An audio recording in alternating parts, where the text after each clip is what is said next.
ಶಿವ. ಓಂ ನಮೋ ಭಗವತೆ ವಾಸುದೇವಾಯ. ಮನುಷ್ಯ ಎಷ್ಟೇ ಎತ್ತರಕ್ಕೆ ಬೆಳೆದ್ರು ಮನಸ್ಸಿನಲ್ಲಿ ನಿಜಾಯಿತಿ ಇಲ್ಲ ಅಂತಂದ್ರೆ ಪಾತಾಳಕ್ಕೆ ಬಿದ್ದೋಗ್ತಾನೆ ಅನ್ನೋದು ಸತ್ಯವಾದ ಮಾತು. ಈ ಕಥೆಯಲ್ಲಿ ನಾನು ಅದನ್ನೇ ಹೇಳೋಕೆ ಹೊರಟಿದ್ದೀನಿ. ಒಬ್ಬ ಮನುಷ್ಯನ ಕತೆ, ಒಬ್ಬ ಚಿಕ್ಕ ಹುಡುಗನ ಕತೆ. ಆ ಕಥೆಯನ್ನ ಕೇಳಿದ ಮೇಲೆ ನಿಮ್ಮ ಭಕ್ತಿಗೆ ನಿಮ್ಮ ಭಾವಕ್ಕೆ ಬಿಟ್ಬಿಡ್ತೀನಿ. ಬಳ್ಳಾರಿಯ ಚಿಕ್ಕ ಮದರಸದಲ್ಲಿ ವಿದ್ಯಾಭ್ಯಾಸ ಮಾಡಿದ ಸಮೀರ ಕಾಲೇಜಿಗೆ ಅಂತ ಸೇರ್ತಾರೆ. ಆದ್ರೆ ಅರ್ಧಕ್ಕೆ ಕಾಲೇಜನ್ನು ಬಿಟ್ಬಿಡ್ತಾನೆ. ಇದೇ ಕಾರಣಕ್ಕೆ ಮನೆಯಲ್ಲಿ ತಾಯಿ ಜೊತೆ ಅವಾಗವಾಗ ಜಗಳ ಆಗ್ತಾನೆ ಇರುತ್ತೆ. ಭವಿಷ್ಯದ ಸ್ಪಷ್ಟ ದಾರಿ ಕಾಣದೇ ಇರೋ ಪರಿಸ್ಥಿತಿಗೆ ಬಂದ್ಬಿಡಿರುತ್ತೆ. ಮೊದಲು ಮಟನ್ ಅಂಗಡಿಯಲ್ಲಿ ಕೆಲಸಕ್ಕೆ ಸೇರ್ತಾನೆ. ನಂತರ ಪಂಚರ್ ಅಂಗಡಿಯಲ್ಲಿ ಪಂಚರ್ ಹಾಕೋಕೆ ಅಂತ ಕೆಲಸಕ್ಕೆ ಸೇರ್ತಾನೆ. ಆದ್ರೆ ಅವನ ಬದುಕು ಅಲ್ಲಿಯೇ ನಿಂತಿತ್ತ? ಇಲ್ಲ. ಅವನಿಗೆ ಕೆಲವು ಸ್ನೇಹಿತರಿದ್ರು. ಆ ಸ್ನೇಹಿತರು RX ಬೈಕ್ಗಳನ್ನ ಕದ್ಕೊಂಡು ಬರ್ತಿದ್ರು. ಸಮೀರ ನೇರವಾಗಿ ಕಳ್ತನ ಮಾಡ್ತಿರ್ಲಿಲ್ಲ ಅಂತ ವ್ಯಕ್ತಿನೂ ಅವನಲ್ಲ. ಆದ್ರೆ ಅವರು ಕದ್ದು ತಂದ ಬೈಕ್ಗಳನ್ನ ಅಡಗಿಸೋಕೆ ಅಂತ ಸ್ಥಳ ಮಾತ್ರ ಕೊಡ್ತಿದ್ದ. ಅದಕ್ಕೆ ಅವನಿಗೆ ಸ್ವಲ್ಪ ಹಣ ಕೂಡ ಕೊಡ್ತಿದ್ರು. ಅದೇ ಹಣವನ್ನ ಅವನು ವೇಸ್ಟ್ ಮಾಡದೆ ಸಮೀರ ಸೇವ್ ಮಾಡಿ ಇಟ್ಕೊಳ್ತಿದ್ದ. ಆ ಹಣದಿಂದ ಅವನು ಮೊದಲ ಕ್ಯಾಮ್ರಾವನ್ನ ಪರ್ಚೇಸ್ ಮಾಡಿದ. ಇದೇ ಅವನ ಬದುಕಿಗೆ ಹೊಸ ಟ್ವಿಸ್ಟ್ ಅನ್ನ ತಂದುಕೊಡ್ತು. ಕಾಲೇಜಿನಲ್ಲಿದ್ದಾಗಲೇ ಸಮೀರ ತನ್ನ ಸ್ನೇಹಿತರಿಗೆ ತನ್ನ ಕನಸನ್ನ ಹೇಳ್ಕೊಳ್ತಿದ್ದ. ಒಂದು ದಿನ ನಾನು ಸಿನಿಮಾ ಮಾಡಬೇಕು, ಸಸ್ಪೆನ್ಸ್ ಸ್ಟೋರಿ ಟೆಲ್ಲರ್ ಆಗಬೇಕು, ಈ ಎಲ್ಲಾ ಕನಸನ್ನ ತನ್ನ ಸ್ನೇಹಿತರ ಹತ್ರ ಆಗಾಗ ಹೇಳ್ಕೊಳ್ತಾನೆ ಇದ್ದ. ಆ ಕನಸು ಅವನ ಮನಸ್ಸಿನಲ್ಲಿ ಸದಾ ಕೊರಿತಾ ಇತ್ತು. ಅದನ್ನ ಒಬ್ಬ ಸ್ನೇಹಿತ ನೆನಪಿಸಿ ಅವನಿಗೆ ಹೇಳ್ತಾನೆ, ಅರೆ ಸಮೀರ್ ಬಾಯ್, ಯೂಟ್ಯೂಬ್ कर लो, इसमें अच्छा खासा पैसा है, कॉलेज में जो ख्वाब बताया था ना, कहानी सुनाने का, फिल्म बनाने का, वो मूवी कर सकते हो. पंचर की दुकान में और मर्फी की दुकान में कुछ फ्यूचर नहीं है ಬಾಯ್. ಇದರ ಅರ್ಥ ಕನ್ನಡದಲ್ಲಿ ಒಂದ್ಸಲ ಹೇಳ್ಬಿಡ್ತೀನಿ. ಅಯ್ಯ ಸಮೀರ, ನೀನು ಯೂಟ್ಯೂಬ್ ಮಾಡು, ಅಲ್ಲಿ ಒಳ್ಳೆ ದುಡ್ಡಿದೆ. ನೀನು ಕಾಲೇಜಿನಲ್ಲಿ ಹೇಳಿದ ಕನಸಿನಂತೆ ಈ ಕತೆ ಹೇಳ್ಬೋದು, ಸಿನಿಮಾ ಮಾಡೋ ಪ್ರಯತ್ನ ಕೂಡ ಮಾಡ್ಬೋದು. ಈ ಪಂಚರ್ ಅಂಗಡಿ, ಕೋಳಿ ಅಂಗಡಿಲಿ ಯಾವ ಫ್ಯೂಚರ್ ಇಲ್ಲ ಅಂತ ಬುದ್ಧಿವಾದ ಹೇಳಿದ್ದ. ಅವನ ಮನಸ್ಸಿನಲ್ಲಿ ಅದು ಸರಿ ಅಂತಾನೆ ಅನ್ನಿಸ್ತು. ಅವನಿಗೂ ಬೇರೆ ದಾರಿ ಯಾವುದು ಕಾಣಿಸ್ಲಿಲ್ಲ. ತಕ್ಷಣ ಪ್ಲಾನ್ ಮಾಡಿ ಒಂದು ಚಾನೆಲ್ ಅನ್ನ ಶುರು ಮಾಡಿ. ಮೊದಲು ಟಿಕ್ಟಾಕ್ ನಲ್ಲಿ ಮೀಮ್ಸ್ ಕ್ರಿಯೇಟ್ ಮಾಡಿ ಟೈಮ್ ಪಾಸ್ ಮಾಡ್ತಿದ್ದ ವ್ಯಕ್ತಿ, ನಂತರ ಸಿನಿಮಾ ಕಂಟೆಂಟ್ಗಳು ವೈರಲ್ ಆಗ್ತವೆ ಅನ್ನೋ ಆಲೋಚನೆ ಅವನಿಗೆ ಗೊತ್ತಾಗುತ್ತೆ. ಅದನ್ನ ತಿಳ್ಕೊತಾನೆ. ಸ್ವಂತ ಸಿನಿಮಾವನ್ನ ಮಾಡೋ ಯೋಗ್ಯತೆ ಇಲ್ಲದ ಕಾರಣ ಸಮೀರ ಮೂವಿ ಮಿಸ್ಟೇಕ್ಸ್ ಹುಡುಕೋ ಒಂದು ಚಾನೆಲ್ ಅನ್ನ ಶುರು ಮಾಡಿದ. ಸ್ವಲ್ಪ ದಿನ ಅದನ್ನು ನಡೀತು. KGF ಸಿನಿಮಾದ ತಪ್ಪುಗಳನ್ನ ತೋರಿಸ್ತೇನೆ ಅಂತ ಒಂದು ವಿಡಿಯೋ ಮಾಡಾಕ್ತಾನೆ. ಸಿಕ್ಕಾಪಟ್ಟೆ ವೈರಲ್ ಆಗ್ಬಿಡುತ್ತೆ. ಅದು ಅವ್ನ ಸ್ವಂತ ಕಂಟೆಂಟ್ ಅನ್ಕೊಂಡ್ರ. ಅವನ ಹಿಂದಿ ಚಾನೆಲ್ ಇಂದ ಕಳ್ತನ ಮಾಡಿದ್ದು, ನಿಮ್ ಭಾಷೆಯಲ್ಲಿ ಇನ್ಸ್ಪಿರೇಷನ್ ತಗೊಂಡಿದ್ದು. ಅಲ್ಲಿ ಅವನಿಗೆ ಯೂಟ್ಯೂಬ್ ಹಣದ ಮೊದಲ ರುಚಿ ಸಿಕ್ಕಿಬಿಡ್ತು. ನಂತರ ಆತ ಚಾನೆಲ್ ನನ್ನೇ ಒಬ್ಬ ಮಹಿಳಾ ಆಂಕರ್ಗೆ ಮಾರ್ಬಿಟ್ಟ. ಯಾರು ಗೊತ್ತಾ? ರಾಜ್ಯದ ಜನರಿಗೆ ಖುಷಿ ಸುದ್ದಿ ಕೊಟ್ಟವಳಿಗೆ. ಅದು ಬಿಡಿ, ಆಮೇಲೆ ಮಾತಾಡೋಣ. ಆದ್ರೆ ಸಮೀರನ ಇನ್ನೊಂದು ವಿಶಿಷ್ಟ ಗುಣ ಏನ್ ಗೊತ್ತಾ? ಅವನ ಸಿಂಪಥೆಟಿಕ್ ಎಕ್ಸ್ಪ್ಲನೇಷನ್ ಸ್ಟೈಲ್. ಅವನು ಯಾವ ವಿಷಯವನ್ನೇ ತೆಗೆದುಕೊಂಡ್ರು ಅದರಲ್ಲಿ ಅಸಲಿ ಫ್ಯಾಕ್ಟ್ಸ್ ಇರ್ಲಿ ಇಲ್ಲದೆ ಹೋಗ್ಲಿ, ಅದನ್ನ ಜನರಿಗೆ ಕರುಣೆ ಮೂಡಿಸುವ ರೀತಿಯಲ್ಲಿ ಹೇಳ್ತಾನೆ.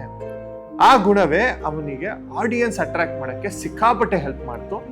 ಅವನಿಗೆ ಯಾವ ವಿಷಯ ಬೇಕಾದ್ರೂ ತನ್ನ ಎಮೋಷನಲ್ ಮಾತಿನ ಶೈಲಿ ಬಳಸಿ ಅವಕಾಶ ಪಡೆದುಕೊಳ್ತಿದ್ದ. ಅದೇ ಶೈಲಿಯನ್ನ ಯೂಟ್ಯೂಬ್ನಲ್ಲೂ ಕೂಡ ಬಳಸಿ ವಿಶಿಷ್ಟ, ಅಪರೂಪದ, ಎಲ್ಲರಿಗೂ ತಿಳಿಯುವ ವಿಷಯಗಳನ್ನ ತನ್ನದೇ ಸಿಂಪಥೆಟಿಕ್ ನರೇಷನ್ ನಲ್ಲಿ ಹೇಳ್ತಾನೆ. ಇಲ್ಲೇ ಶುರುವಾಗಿದ್ದು the rise of Mohammed Sameer.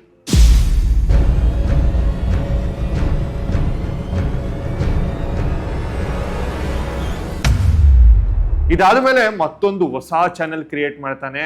ಅದು ನಿಮ್ಗೆಲ್ಲರಿಗೂ ಗೊತ್ತೇ ಇರುತ್ತೆ, ದೂತ ಸಮೀರ್. ಮೊದಲನೇ ವಿಡಿಯೋನೇ ಚಾಲೆಂಜಿಂಗ್ ಸ್ಟಾರ್ ದರ್ಶನ್ಗೆ ಬಕೆಟ್ ಹಿಡಿದು ವಿಡಿಯೋ ಮಾಡ್ತಾನೆ. 5 ವಿಡಿಯೋ ಮಾಡೋಕ್ಕಾಗದೇ ಇರೋ ನೀನ್ ಏನ್ ಮಾಡ್ತಾನೆ ಹೇಳಿ. ಎರಡನೇ ವಿಡಿಯೋ ಮುತ್ಯಗಳನ್ನ ಚೂತ್ಯಗಳು ಅಂತ ವಿಡಿಯೋ ಮಾಡ್ತಾರೆ. ಇವರ ಮುಲ್ಲಗಳ ತಂಟೆಗೆ ಹೋದ್ರೆ ಬಿಡ್ತಾರ, ಹಾಕೊಂಡು ಗುಮ್ತಾರಷ್ಟೇ. ಆಮೇಲೆ ಚಕ್ರವರ್ತಿ ಸೂಲಿಬೆಲೆ ಅವರ ಬಗ್ಗೆ ಹೆಂಗ್ ಪುಂಗ್ಲಿ ಅಂತ ವಿಡಿಯೋ ಮಾಡ್ತಾರೆ. ಅಬ್ದುಲ್ ರಜಾಕ್ ಬಗ್ಗೆ ಮಾತಾಡೋಕ್ಕಾಗಲ್ವಲ್ಲ, ಇನ್ನೇನ್ ಮಾಡ್ತಾರೆ ಹೇಳಿ. ಪ್ರತಿಭೆಗಳು ಅಂತ ತುಂಡು ಬಟ್ಟೆ ಹಾಕೊಳ್ಳೋ ಹೆಣ್ಣು ಮಕ್ಕಳ ಬಗ್ಗೆ, ಪಾನ್ ಬಗ್ಗೆ ಎಲ್ಲ ಏನೇನೋ ಮಾತಾಡಿ ವಿಡಿಯೋಗಳನ್ನ ಹಾಕ್ತಾರೆ.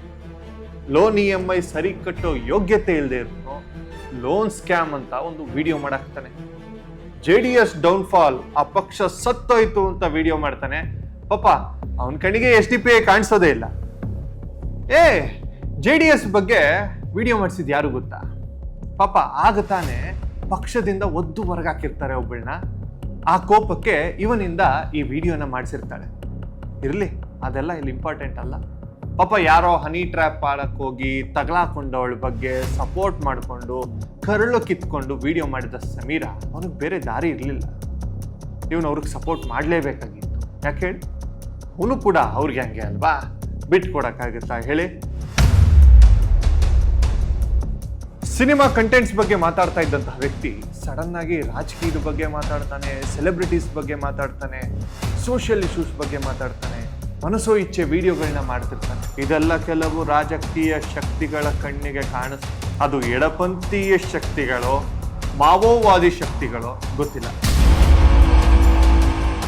ಅವರ ಕಣ್ಣಿಗೆ ಬಿದ್ದ ಮೇಲೆ ಅದು ಸುಮ್ಮನೆ ಇರುತ್ತಾ? ಅದೇ ಆ JDS ಪಕ್ಷದ ವಿರುದ್ಧ ವಿಡಿಯೋ ಮಾಡಿಸಿದ್ಲು ಗೊತ್ತಾ? ಅವಳೇ ಮತ್ತೊಂದು ಡೀಲ್ ಅನ್ನು ತರ್ತಾರೆ. ಅದೇ ಧರ್ಮಸ್ಥಳದ ವಿರುದ್ಧ ನಡೆದ ದೊಡ್ಡ ಷಡ್ಯಂತ್ರದ ದೊಡ್ಡ ಭಾಗ.